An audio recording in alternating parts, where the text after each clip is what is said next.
Trust Bank xususiy aksiyadorlik banki tomonidan ko'rsatilayotgan bank xizmatlari va mahsulotlari sifatini oshirish hamda mijozlarga qulay imkoniyatlarni yaratish borasida bir qator ahamiyatga molik ishlar amalga oshirilmoqda. Shu jumladan mijozlarga vaqtni tejab, uzoqda joylashgan bank idoralariga bormasdan o'ziga yaqin bo'lgan manzilda moliya muassasalari xizmatlaridan foydalanishlari uchun bank xizmatlari markazi faoliyati yo'lga qo'yilmoqda. Bugungi kunga qadar mamlakatimizda Trust Bank xususiy aksiyadorlik bankining 95 tani shunday bank xizmatlari markazlari mavjud edi. Endilikda ularning soni yana bittaga ko'paydi.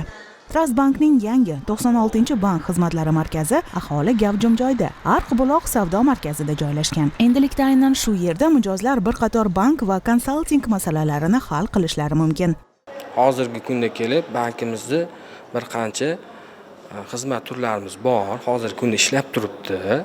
Xalqaro pul o'tkazmalari, valyuta ayirboshlash shoxobchamiz ishlab turibdi va yuridik shaxslarga buxgalteriya hisobi amaliyotlarini olib boramiz. Jismoniy shaxslarga avtokreditlar, onlayn kreditlarimiz bor, mikrozaym kreditlarimiz bor. Hozirgi kunda bemalol tashrif buyurib, ularga ajratishimiz mumkin. Muassasa o'z eshiklarini endigina ochganiga qaramay, mamnun mijozlar, asosan tadbirkorlar va majmuadagi savdo shoxobchalari egalari yangi va qulay imkoniyatlar paydo bo'layotganidan xursandligini yashirishmayapti.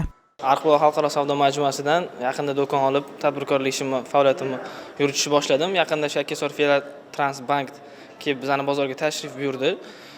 Qulaylari, ancha ish faoliyatlarini ko'rsatishi juda yaxshi ekan. Uncha joydan juda yaxshi faoliyatlarni olib borishyapti.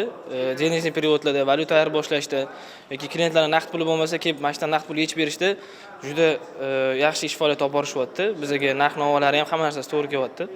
Haqiqatdan ham endilikda mijozlar bank filiallariga borishlari shart emas. Chunki ushbu markazda omonat va kredit olish, valyuta ayirboshlash, kommunal to'lovlari, xalqaro pul o'tkazmalari va yana ko'plab operatsiyalarni amalga oshirish mumkin. Barcha kerakli narsalar shundoqqina qo'l ostida.